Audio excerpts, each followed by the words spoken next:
Hello students, maths by Das sir YouTube channel पर मैं दास sir आप सभी का बहुत बहुत स्वागत करता हूं। स्टूडेंट्स, आरआरबी एनटीपीसी का डेट आ चुका है। ये आपको 15 दिसंबर से होने का इसका पूरा संभावना है। तो स्टूडेंट्स, आप लोगों का जो टीटीएस में रीजनिंग का क्लास चल रहा था 3 PM से 3 बजे से, उस क्लास में अब हम लोग लगातार एनटीपीसी रेलवे का रीजनिंग का क्लास आपका चलेगा। उसी को हम लोग रीजनिंग डिस्कस करेंगे एनटीपीसी से रिलेटेड, और साथ में उसी टाइम में कुछ इम्पॉर्टेंट जो पर्टिकुलर चैप्टर है जो रेलवे के पॉइंट ऑफ व्यू से बहुत ज़्यादा इम्पॉर्टेंट है, जैसे कि आपका कोडिंग डिकोडिंग हो गया, इंसर्टिंग द मिसिंग कैरेक्टर हो गया, ब्लड रिलेशन हो गया, अरेंजमेंट बेस्ड पजल हो गया। ये सब जो क्वेश्चन है, कुछ जो सेक्शन है, वो सब चैप्टर को, सेक्शंस को हम लोग उसी टाइम में डिस्कस करेंगे। यानी कि अब आपका रीजनिंग का टेंशन बिल्कुल फ्री हो गया है। अब आप लगातार क्लास कीजिए, प्रॉपर ट्रिक्स एंड टेक्निक के साथ आपको बताएंगे कि एग्जाम में कैसे क्वेश्चन को सॉल्व करना चाहिए। तो स्टूडेंट्स, आज का जो सेशन है इसमें हम लोग देखेंगे कि आरआरबी एनटीपीसी 2015 में जो रीजनिंग में क्वेश्चन आया था वो क्वेश्चन क्या था, और उन सभी क्वेश्चन को एग्जामिनेशन पॉइंट ऑफ व्यू से कैसे सॉल्व करना चाहिए। तो स्टूडेंट्स, बहुत सारे पुराने स्टूडेंट्स हैं जो लगातार वीडियो को देखते हैं, और बहुत सारे नए स्टूडेंट्स हैं। तो पुराने स्टूडेंट्स के पॉइंट ऑफ व्यू से बता दें कि रीजनिंग जो होता है वो प्रैक्टिस का चीज़ होता है। तो हो सकता है कि आपको लगे कि ये सेक्शन तो हमें आता है ना, हम बना सकते हैं, लेकिन स्टूडेंट्स अगर आपका प्रैक्टिस अच्छा नहीं रहेगा तो विद इन टाइम क्वेश्चन बनने का चांस जो है ना वो बिल्कुल लेस हो जाएगा। क्योंकि हर एक क्वेश्चन में, रीजनिंग में, मेंटल एबिलिटी में जो कॉन्सेप्ट होता है, जो लॉजिक होता है, वो डिफरेंट लगता है। तो विद इन टाइम तभी वो क्लिक करेगा जब आपका प्रैक्टिस बहुत ही शानदार रहेगा। तो स्टूडेंट्स, लगातार क्लास अटेंड कीजिएगा, क्लास को मिस मत कीजिएगा, और क्लास को लाइक एंड शेयर करना मत भूलिएगा। अपने दोस्तों के बीच इसे जरूर शेयर कीजिएगा ताकि मैक्सिमम स्टूडेंट को इस क्लास का बेनिफिट मिले। तो स्टूडेंट्स, आइए आज के सेशन का शुरुआत करते हैं कोडिंग डिकोडिंग के एक शानदार क्वेश्चन के साथ। तो स्टूडेंट्स, फर्स्ट क्वेश्चन है स्ट्रॉन्ग एज कोडेड एज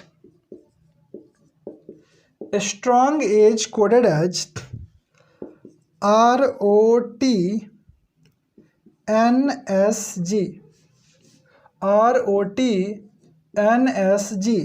तो आपसे पूछ रहा है नागपुर का कोड क्या होगा। नागपुर का कोड क्या होगा? स्टूडेंट्स, ऑन स्क्रीन देख कर के बता देंगे। बहुत ही इजी क्वेश्चन है, आपके लिए भी 30 सेकंड्स का टाइम है। क्वेश्चन को सॉल्व करके इसका कौन सा आंसर होगा फटाफट कमेंट में लिखिए। आई होप कि आप समझ गए होंगे कि क्वेश्चन रीअरेंजमेंट पर बेस्ड है। तो आप देखिए कैसे रीअरेंजमेंट होगा और कौन सा आंसर होगा। Students, coding decoding most important type है। इस टाइप से हमेशा इस सेक्शन से हमेशा 3, 4, 5 क्वेश्चन आरआरबी एनटीपीसी में रह रहा है। सो आपको इस सेक्शन को बहुत ही अच्छे से कर लेना है। इनफैक्ट आज एक क्लास में ही आपको पता चल जाएगा कितने different type of question coding decoding से पूछा है। तो आइए स्टार्ट करते हैं। बहुत अच्छा आप लोग का अप्रोच परफॉर्मेंस रहता है। इसमें देखिए, सबसे पहले जी का पोजीशन सेम है, यानी लास्ट वाला लेटर का सेम है, तो लास्ट वाला लेटर का हम लोग सेम कर देते हैं। और ये जो आर है, ये थर्ड लेटर फर्स्ट प्लेस पे आ गया है, यानी कि ये जी जो है हमारा फर्स्ट प्लेस पे आ जाएगा। तो स्टूडेंट्स, जी आर से आपका कौन सा ऑप्शन जो है स्टार्ट हो रहा है, आप देखिए। तो जी आर से आपका ए और डी स्टार्ट हो रहा है, तो या तो आइदर ए होगा या तो डी होगा। तो आइदर और ए और डी में आप देखिए कि थर्ड प्लेस पे कौन सा है। थर्ड प्लेस पे आप देखिएगा तो एक में ए है, एक में यू है। तो इसमें थर्ड प्लेस पे क्या आएगा स्टूडेंट? तो यहाँ पे देखिए थर्ड प्लेस पे टी आ रहा है, ठीक है ना। तो यहाँ पे थर्ड प्लेस पे क्या आ जाएगा? ए आ जाएगा। यानी कि जी और जी थर्ड प्लेस पे ए एक ही में है, यानी ऑप्शन ए हमारा आंसर हो जाएगा। तो on screen with in 5 to 10 seconds आप इस क्वेश्चन का आंसर कर सकते थे। हम आपको पूरे डिटेल में दिखाते हैं। ये देखिए एस आया है सेकेंड लास्ट पोजीशन पे, यानी एन आ जाएगा हमारा सेकेंड लास्ट पोजीशन पे। ये ओ देखिए फोर्थ लेटर है जो कि सेकंड प्लेस पे आया है, तो फोर्थ लेटर पी यहाँ पे आ जाएगा। स्टूडेंट्स, ये जो देखिए ये एन यहाँ पे थर्ड प्लेस पे आया है, तो यहाँ पे यू आ जाएगा। यानी GPA UNR ऑप्शन ए आपका राइट आंसर होगा। ऑप्शन ए आपका राइट आंसर होगा। स्टूडेंट्स क्लियर होगा आप लोगों को, किसी को कोई प्रॉब्लम नहीं होगा। क्वेश्चन नंबर 2, क्वेश्चन नंबर 2 है, बोल रहा है ZSWOTKQG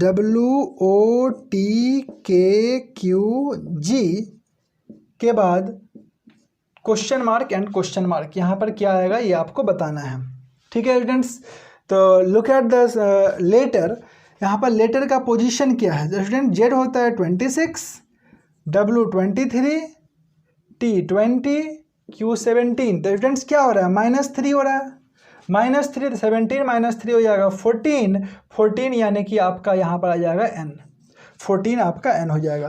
स्टूडेंट S होता है 19, O होता है आपका 15, K होता है 11, G होता है 7।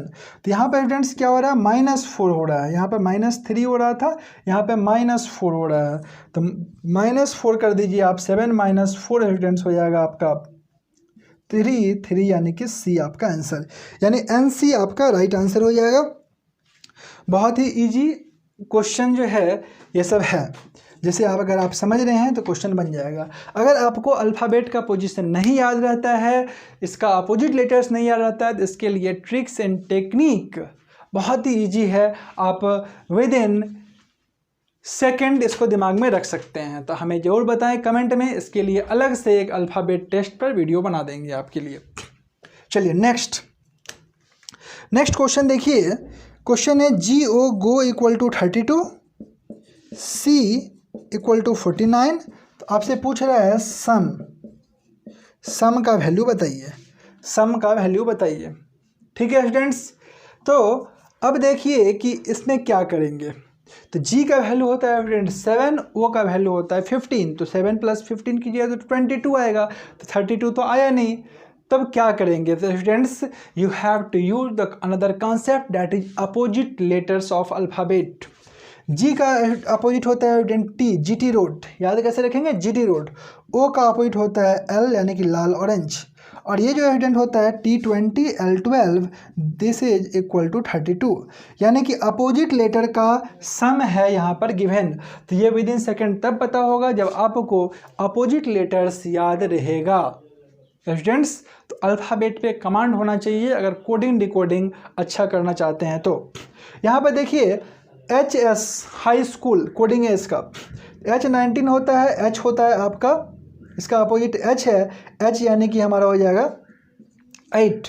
ठीक है, H का अपोजिट क्या होगा, S होता है, S यानी कि 19। E का अपोजिट V होता है, V यानी कि होता है 22। तो स्टूडेंट्स सबको ऐड कर दीजिए, दिस इज इक्वल टू 49, यानी अपोजिट लेटर का सम। तो सेम कॉन्सेप्ट यहाँ पे लगा दीजिए। S होता है आपका HS हाई स्कूल, S का अपोजिट क्या होगा, H होगा, H मतलब 8, प्लस O का क्या होगा अपोजिट, O का अपोजिट होता है L लाल ऑरेंज, L मतलब 12।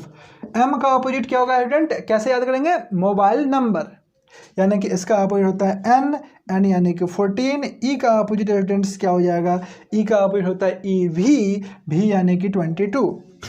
इसको ऐड कर दीजिए, 22 + 8 30 + 12 42 + 14 56। सो 56 इज योर आंसर, 56 आपका राइट आंसर होगा, option A.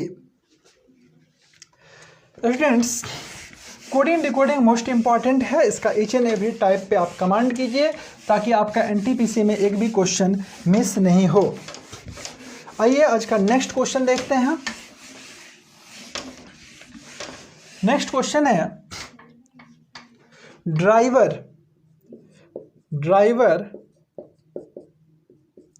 Is coded as 12, pedestrian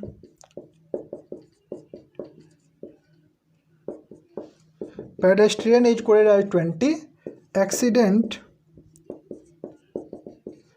is coded as 16, so car is coded as, car का कोड आपसे पूछ रहा है। तो students most easy question, you have to answer the question in comment box में answer कीजिए। You have 10 seconds. Driver का code दिया हुआ है 12, पेडेस्ट्रियन का कोड दिया हुआ है 20, एक्सीडेंट का कोड दिया हुआ है 16, तो कार का कोड पूछ रहा है। तो स्टूडेंट जितना अच्छा स्पीड रहेगा ना एग्जाम में, उतना ही अच्छा आप रिजल्ट कर पाइएगा, क्योंकि उतना ही अच्छा आपका स्कोर होगा, मैक्सिमम स्कोर कर पाइएगा। तो स्पीड कैसे आएगा? प्रैक्टिस, ट्रिक्स एंड टेक्निक से। हर एक अप्रोच पता होना चाहिए, ट्रिक्स पता होना चाहिए, क्वेश्चन में कैसे मूव करना है ये पता होना चाहिए। तो ड्राइवर में देखिए स्टूडेंट 6 लेटर है, तो 6 × 2 किया है 12 लिखा है। पेडेस्ट्रियन में 3 3 6 3 4 10, तो 10 लेटर है तो इंटू 2 किया 20 लिखा। एक्सीडेंट में देखो 8 लेटर है तो इंटू 2 किया 16 लिखा। तो कार में देखो 3 लेटर है तो इंटू 2 करेंगे, that is 6 is your answer. 6 आपका क्या है? आंसर है। क्वेश्चन नंबर 4 का आंसर क्या हो जाएगा? 6। Next question number 5। Question number 5 student बोलता है, question number 5, 1 4 7 27 2 5 8 38 3 6 9 question mark. Student ये सबसे टफ सेक्शन जो होता है ना रीजनिंग का, उसमें से एक सेक्शन होता है, इसको बोलते हैं inserting the missing character, number puzzle भी बोलते हैं। तो इंसर्टिंग द मिसिंग कैरेक्टर ये तो इजी है, आप लोग इसका आंसर कर सकते हैं, फटाफट कमेंट में आंसर कर दीजिए। और जो सबसे टफ सेक्शन होता है उसमें से एक ये है, इसका हम अलग से भी क्लास लेंगे ताकि आपका RRB NTPC में बहुत ही अच्छा स्कोर हो। स्टूडेंट्स देख लेते हैं इसका लॉजिक क्या है। 7 4 या 28 -1 27, 7 × 4 28 -1 27, 8 पंचे 40 में से 2 गया तो 38, 9 6 के 54 में से 3 गया तो 51, यानी 51 आपका आंसर होगा। 9 × 6 -3 51 इज योर आंसर। क्लियर है स्टूडेंट्स? नेक्स्ट देखते हैं, नेक्स्ट क्वेश्चन है आपका question number 6। Question number 6 student है 3 8 4 48। नेक्स्ट है आपका 5 7 2 क्वेश्चन मार्क। ठीक है, तो अब इसमें क्या करना है, ये भी one of the easy question है, बट आपको पता है कि इंसर्टिंग द मिसिंग कैरेक्टर ही एक ऐसा सेक्शन है जिसमें बहुत सारा लॉजिक फॉर्म होता है, एक रटा रटाया लॉजिक नहीं होता है, इसलिए इसमें प्रैक्टिस बहुत ज़्यादा इंपॉर्टेंट होता है। आप इसका प्रैक्टिस जरूर कीजिएगा। देखिए 8 चौके 32 गुना 3 96, सबको मल्टीप्लाई कर दीजिए। 3 × 4 × 8, 3 4 या 12 × 8 96, डिवाइड बाई 2 कीजिएगा तो आपका आएगा 48। 4 × 12 8 96 बटा 2 तो 48 आ गया। तो यहाँ पर क्या करेंगे, 5 × 7 × 2, या फिर ऐसे लिखो 5 × 2 × 7 डिवाइड बाय 2, तो यह आ जाएगा आपका कितना 70 70, 5 दूनी 10 × 7 70 बाई 2 35 इज योर आंसर। तो स्टूडेंट 35 आपका आंसर होगा, 35 is your answer. Next question student है 1 6 15 x 45 66 91, है ना। जब भी सीरीज आएगा और फर्स्ट और लास्ट टर्म का डिफरेंस अगर कम रहेगा तो सबसे पहले डिफरेंस बिटवीन द टर्म निकालेंगे, डिफरेंस बिटवीन द टर्म निकालेंगे, क्योंकि फर्स्ट और लास्ट का डिफरेंस अगर कम है, कम मतलब लेस देन 1000 है, कम है ना। तो अगर लेस देन 1000 रहेगा, कम रहेगा, सबसे पहले डिफरेंस निकालिएगा, क्योंकि यह सीरीज ऑफ एडिशन या सब्ट्रैक्शन पर ही बेस्ड होता है। तो यहाँ पर देखिए डिफरेंस कितना आ रहा है स्टूडेंट, 5 आ रहा है, फिर डिफरेंस कितना आ रहा है, 9 आ रहा है, यानी 4 ऐड कर रहे हैं। तो अगर हम लोग 4 और ऐड कर दें, यहाँ +4 हो रहा है, +4 अगर और ऐड कर दें तो यहाँ पर आ जाएगा 13, अब 15 13 कितना हो जाएगा 28। तो क्या आगे भी फॉलो कर रहा है, 5 4 9 4 13, फिर 4 ऐड करेंगे स्टूडेंट्स तो ये आ जाएगा 17, 28 और 17 कितना आ रहा है 45 आ रहा है। सो 28 is your answer, this is right answer, 28 right answer होगा हमारा। ऑप्शन डी राइट आंसर होगा, option D right answer. Students तो सीरीज से भी क्वेश्चन आपका एग्जाम में रहेगा, कोडिंग डिकोडिंग बहुत इंपॉर्टेंट रोल प्ले करता है। दूसरा हम लोग देखें कि सीरीज से क्वेश्चन आ रहा है। थर्ड हम लोग देखें कि इंसर्टिंग द मिसिंग कैरेक्टर। जैसे जैसे आप प्रीवियस ईयर बनाते जाइएगा आपका आइडिया और अच्छा होते जाएगा, क्वेश्चन पे पकड़ जो है वो मजबूत होते जाएगा। क्वेश्चन नंबर 8, क्वेश्चन नंबर 8 है 4 7 12 19 28, इसके बाद क्या आएगा, तो फर्स्ट और लास्ट का डिफरेंस कम है, यानी कि let us check difference between the term. 4 और 7 का डिफरेंस 3 आएगा, फिर 5 आएगा, फिर देखो 7 आएगा, फिर 9 आएगा, फिर 11 आएगा, यानी कि 11 हम लोग ऐड करेंगे 39 is your answer. 39 is your answer. तो स्टूडेंट्स बहुत ईजी था, आई होप कि आपसे बन भी गया होगा, बताने का जरूरत नहीं था। नेक्स्ट देखिए स्टूडेंट, बोल रहा है कि ऊर्जा यानी कि एनर्जी का रिलेशन है जूल से। तो आपसे पूछ रहा है कि बताइए किसका रिलेशन पास्कल से होगा। पास्कल से होगा। तो स्टूडेंट्स ऊर्जा यानी एनर्जी का ऐसा यूनिट जूल होता है, तो पास्कल किसका होता है, दाब का होता है ऐसा यूनिट। तो दाब यानी कि प्रेशर हमारा आंसर हो जाएगा।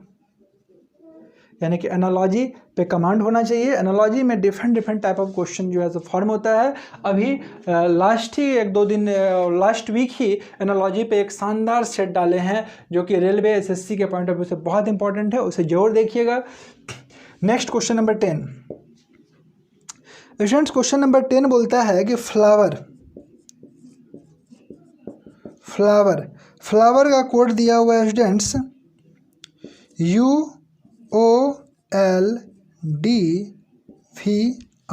तो आपसे पूछ रहा है टर्मिनल का कोड बताइए। तो स्टूडेंट्स जैसे ही आप देखिएगा, अगर आपको अपोजिट लेटर्स पता है तो विद इन 5 सेकेंड्स आप आंसर कर दीजिएगा ऑप्शन एलिमिनेट करके, क्योंकि अपोजिट लेटर्स पर ये क्वेश्चन बेस्ड है। जैसे ही आप F और U देखिएगा तो आपके दिमाग में आ जाएगा फेमस यूनिवर्सिटी, इसका कोड LO लाल ऑरेंज, OL लाल orange, door window, evening, Indian railway. तो ये इसका कोडिंग है। स्टूडेंट्स अगर आप नहीं जानते हैं, आपको याद नहीं रहता है, तो हमें कमेंट में जरूर बताइए, हम इसका बेसिक कॉन्सेप्ट आपको बताएंगे। क्योंकि आप देख रहे हैं कि ये सेकंड क्वेश्चन ऐसा है जो कि अपोजिट लेटर पर बेस्ड है, और कोडिंग डिकोडिंग का each and every question alphabet का नंबर पर बेस्ड होता है। सो आपको इसका नंबर, अपोजिट लेटर का कॉन्सेप्ट बहुत ही अच्छे से पता होना चाहिए। तो आइए देखते हैं टी का अपोजिट स्टूडेंट क्या होगा। टी का अपोजिट GT रोड कोडिंग है इसका, है ना। L का अपोजिट लाल ऑरेंज। तो देख लीजिए आपका कौन सा ऑप्शन सेट कर रहा है। GO से कौन सा ऑप्शन है, यानी कि ऑप्शन बी आपका राइट आंसर हो जाएगा, है ना। और आप इसको मैं पूरा लिख दे रहा हूँ। E का कोडिंग होता है इवनिंग, R का Indian railway, MN mobile number, IR Indian railway, MN mobile number, और A to Z, यानी कि GVINRMZO option B is your answer. पूरा लिखने का जरूरत भी नहीं था, एक ही टर्म देखे हम लोग, उसी में हमारा आंसर आ गया, क्योंकि आप देखिए G सिर्फ ऑप्शन बी में है। ठीक है स्टूडेंट्स, क्लियर है। यानी ऑन द स्क्रीन 5 सेकेंड्स में आप आंसर कर सकते हैं यदि आपको अपोजिट लेटर्स याद रहता है तो। ठीक है, चलो नेक्स्ट क्वेश्चन देख लेते हैं। क्वेश्चन नंबर है, नेक्स्ट क्वेश्चन इज, मदर का कोड दिया हुआ है, मदर का कोड दिया हुआ है MOTHER। मदर का कोड दिया हुआ है स्टूडेंट्स ONHURF। ठीक है, आपसे पूछा गया है किस चीज़ का कोड, आंसर का कोड। आंसर का कोड आपसे पूछा गया है। You have 30 seconds to answer in comment box. फटाफट कमेंट में आंसर कीजिए, 30 सेकेंड्स का आपके पास टाइम है। Students you have 30 seconds only. चलिए टाइम अप हो गया। देखिए M को N लिखे हैं, O अपने प्लेस पर है। M को N लिखे हैं, O अपने प्लेस पे है, O का O ही लिखा गया है, इंटरचेंज हुआ है सिर्फ। तो आप यहाँ पे क्या कर दीजिएगा, A को B लिखिएगा, N अपने प्लेस पे रहेगा। तो क्या NB से कोई ऑप्शन स्टार्ट हो रहा है क्या, NB से कोई ऑप्शन स्टार्ट हो रहा है क्या। देखो 3 स्टार्ट हो रहा है, और उसके बाद वाला लेटर क्या हो जाएगा, देखो H यहाँ पे आ जा रहा है, TU हो जा रहा है, यानी यहाँ +1 हो रहा है, यहाँ +1 हो रहा है, ये अपने प्लेस पे आ रहा है। यानी कि अब देखो ये तुम्हारा AB है, यहाँ पे W आएगा, S के बाद T आ जाएगा, है ना। R के बाद क्या हो जाएगा, यहाँ पे देखो R अपने प्लेस पे है, तो R यहाँ पे लिखेंगे, और EF हो जा रहा है, यानी कि EF हो जाएगा। यानी NBWTRF is your answer. NBWTRF option D is your answer. तो स्टूडेंट्स बहुत ही ईजी था, स्क्रीन पर ही सब क्वेश्चन बनाने का कोशिश कीजिएगा, प्रैक्टिस इतना अच्छा रखिए, है ना, तब आप मैक्सिमम स्कोर कीजिएगा और आपका एग्जाम क्वालिफाई होगा। नेक्स्ट स्टूडेंट क्वेश्चन है अर्थ, EARTH। अर्थ का कोडिंग देखिए दिया हुआ है QPMZS। तो आपसे पूछ रहा है हर्ट का कोडिंग क्या होगा, हर्ट का कोडिंग क्या होगा। तो स्टूडेंट्स ये 11 नंबर क्वेश्चन है, ये 12 नंबर क्वेश्चन है। तो स्टूडेंट्स जब भी क्वेश्चन बेस्ड ऑन सब्स्टिट्यूशन आता है, ठीक है, जिसमें सेम लेटर का ही जो है यूज किया जा रहा हो, या फिर क्वेश्चन डायरेक्ट कोडिंग पर बेस्ड क्वेश्चन आता है, ये तो आपका डायरेक्ट कोडिंग है ना। तो उसमें दो एग्जांपल दिया हुआ रहता है, एक ये एक और ये, जिससे तुरंत पता जाता है डायरेक्ट कोडिंग है, लेकिन इसमें दिया हुआ नहीं है ना। So you may little bit confuse, है ना, आप कंफ्यूज हो सकते हैं, लेकिन कंफ्यूज होने का जरूरत नहीं है, क्योंकि ऑप्शन आपका मैच कर जाएगा। अब देखिए EARTH है ना, तो ई का कोड यहाँ पे Q है, P है, R का M है, T का Z, H का S। तो आपको सिंपल H का कोड S लिखिए यहाँ से देख करके, E का कोड यहाँ पे देख के Q लिखिए, A का कोड लिखिए P, R का कोड लिखिए M और T का कोड लिखिए Z, यानी SQPMZ। SQPMZ आपका देखिए PMZ ऑप्शन डी आपका राइट आंसर होगा। स्टूडेंट्स इस तरह का क्वेश्चन जो है एग्जाम में तो आ ही रहा है, लेकिन डायरेक्ट कोडिंग में ध्यान रखिएगा, एक और एग्जांपल इसको देना चाहिए था जो कि नहीं दिया, तो यहाँ पे आप थोड़ा बहुत कन्फ्यूजन में आ सकते हैं, लेकिन प्रैक्टिस रहेगा तो यही सब क्वेश्चन बन जाएगा, छोड़ के नहीं आइएगा। नेक्स्ट देखिए,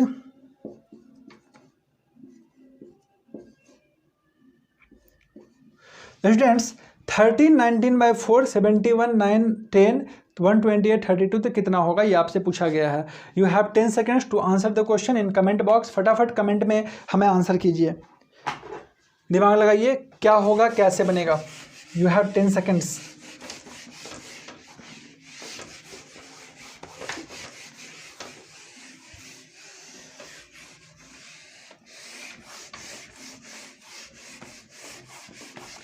स्टूडेंट्स टाइम अप हो गया।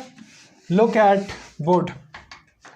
13, 19, 4, 13, 19, 4, 13, 19, 4। देख ध्यान दीजिएगा, जब इसको ऐड करेंगे 13 + 19/4 तो यह आ जाएगा 32/4, यानी कि हमको मिलेगा 8।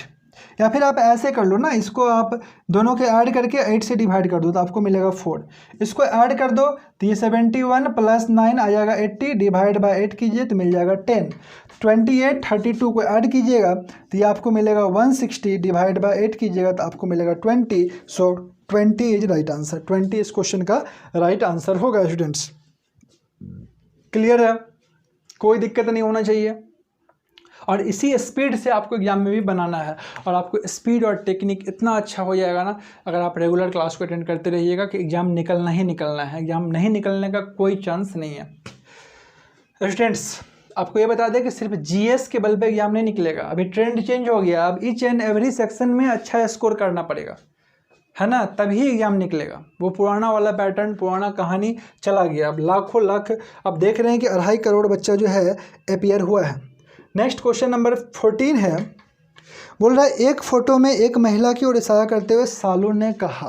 किसकी ओर इशारा कर रहा है? तो महिला की ओर इशारा कर रहा है। महिला को हम लोग माइनस से रिप्रेजेंट करते हैं। सालू ने कहा, क्या कहा? कि उसके बेटे का पिता, ये महिला का जो बेटा है ना, ये इसका बेटा है, इसका महिला का बेटा है। यहाँ पर लिख भी सकते हो, महिला का जो बेटा है उसका पिता, इसका पिता। तो महिला का बेटा का पिता यानी वाइफ हस्बैंड, ये दोनों होगा, वाइफ हस्बैंड, है ना। महिला का बेटा का जो पिता है ना, वो कौन है? मेरी माता का दामाद है, मेरी माता का दामाद है। सालू क्या बोल रही है? सालू की माता, ये सालू की माता हो गई, माता का दामाद है। ये कौन है? दामाद है, ब्रदर इन, दामाद है, सन इन लॉ है, ठीक है। तो अब ये दोनों में स्टूडेंट्स क्या रिलेशन होगा? बहन होगी ये, है ना, क्योंकि इसका ये मदर का दामाद, तो ये दोनों कौन होंगे? बहन होगी ना, वाइफ हस्बैंड है। तो यानी सालू का महिला क्या के साथ क्या रिलेशन होगा? सिस्टर होगा, यानी sister is your answer, sister is your answer. Students question number 15 discuss करते हैं। क्वेश्चन नंबर 15 है, एक व्यक्ति पश्चिम की ओर मुंह करके खड़ा था। यानी कि पश्चिम मतलब स्टूडेंट्स क्या हो गया? वेस्ट। ये हो गया आपका वेस्ट, ये नॉर्थ, ये ईस्ट और ये आपका साउथ, ठीक है। तो पश्चिम की ओर मुंह करके खड़ा था, यानी वेस्ट देख रहा था वो, ठीक है। उसके बाद बोल रहा है घड़ी की दिशा में 45 डिग्री मुड़ा। तो स्टूडेंट घड़ी की दिशा मतलब क्लॉकवाइज, ठीक है ना। ये जो आपका मूवमेंट है इसको बोलते हैं क्लॉकवाइज, क्लॉकवाइज यानी घड़ी की दिशा में, ठीक है ना। और ये जो मूवमेंट है ये इस तरह से जो उल्टा चलता है इसको बोलते हैं एंटी क्लॉकवाइज, एंटी क्लॉकवाइज यानी घड़ी की विपरीत दिशा में, ठीक है। तो घड़ी की दिशा में वो 45 डिग्री मुड़ा, 45 डिग्री मुड़ा, तो यहाँ से अगर 45 डिग्री मुड़ेगा घड़ी का दिशा में यानी इधर जाएगा, तो यहाँ पहुँच जाएगा ये 45 डिग्री, यानी कहाँ पहुँच जाएगा, ये डायरेक्शन कौन सा हुआ, ये डायरेक्शन हो गया north west, north west, north west मतलब उत्तर पश्चिम, क्लियर। अब क्या बोल रहा है आगे कि उसी दिशा में पुनः 180 डिग्री उसी दिशा में मुड़ता है। 180 डिग्री मतलब सीधा लाइन बना देगा, यहाँ से यहाँ तक देखो 90 और 90 यानी 180 डिग्री उसी दिशा में मुड़ता है, ये उसी दिशा में ये मुड़ता है 180 डिग्री। तो अब कौन सा डायरेक्शन है पहुँच गया स्टूडेंट्स, इसको बोलते हैं south east, south east, south east मतलब दक्षिण पूर्व, दक्षिण पूर्व में ये पहुंच गया। अब क्या बोल रहा है नेक्स्ट लाइन में कि घड़ी की विपरीत दिशा में 270 डिग्री ये मुड़ा, कितना डिग्री मुड़ा, 270 डिग्री उल्टा चला। तो उल्टा मतलब अब इधर से जाएगा, तो यहाँ से देखो यहाँ तक तो 180 हो गया, अब प्लस 90 और जाएगा तब 270 होगा, 180 प्लस 90 270, तो 180 यहाँ से चला था, एक यहाँ तक आया 180 प्लस 45 90, यानी अब ये यहाँ पहुँच गया। अब स्टूडेंट्स कौन सा डायरेक्शन में पहुंच गया, इस डायरेक्शन को क्या बोलते हैं, this is called south west, south west यानी कि दक्षिण पश्चिम, यानी कि अब यह पहुंच गया दक्षिण पश्चिम में। स्टूडेंट्स दक्षिण पश्चिम में ये पहुंच गया, यानी कि ये हमारा फाइनल आंसर होगा साउथ वेस्ट। तो स्टूडेंट्स आज हम लोग 15 मोस्ट इम्पॉर्टेंट क्वेश्चन आपके साथ डिस्कस किए, और ये सभी क्वेश्चंस ऑलरेडी एग्जाम में आया हुआ है। आप जब प्रीवियस ईयर सेट बनाइएगा तो इस टाइप का ढेर सारा क्वेश्चन आपको मिलेगा। तो आप लगातार प्रैक्टिस कीजिए, हमारे साथ जुड़िए, वीडियो को लाइक और शेयर जरूर कीजिएगा, चैनल को सब्सक्राइब करना मत भूलिएगा, क्योंकि हम आपके लिए लाते हैं, लगातार ला रहे हैं डिफरेंट टाइप्स ऑफ प्रॉब्लम्स जो कि एग्जामिनेशन पॉइंट ऑफ व्यू से बहुत ज़्यादा इम्पॉर्टेंट है। तो स्टूडेंट्स TTS में 3 बजे से आप ध्यान में रखेंगे, आपके लिए रेलवे स्पेशल रीजनिंग का क्लास चल रहा है, और MWF में जो बेसिक्स मैथ्स से चल रहा है RRB NTPC के पॉइंट ऑफ व्यू से, यानी अगर आपका मैथ्स बेसिक से वीक है तो RRB NTPC ग्रुप डी और ग्रेजुएट लेवल के पॉइंट ऑफ व्यू से, जिसमें हम लोग 0 से हीरो लेवल तक पढ़ रहे हैं, वो मैथ्स का क्लास चल रहा है। संडे को एक क्लासेस आप लोगों का चलेगा जिसमें हम लोग RRB का ऑल प्रीवियस ईयर क्वेश्चन भी डिस्कस करेंगे, यानी कि अब आपका मेरे साथ जुड़ने से मैथ्स और रीजनिंग का प्रॉब्लम सॉल्व हो जाएगा। Students thank you very much for watching and supporting us. All the best for your exam. Take care and stay at home.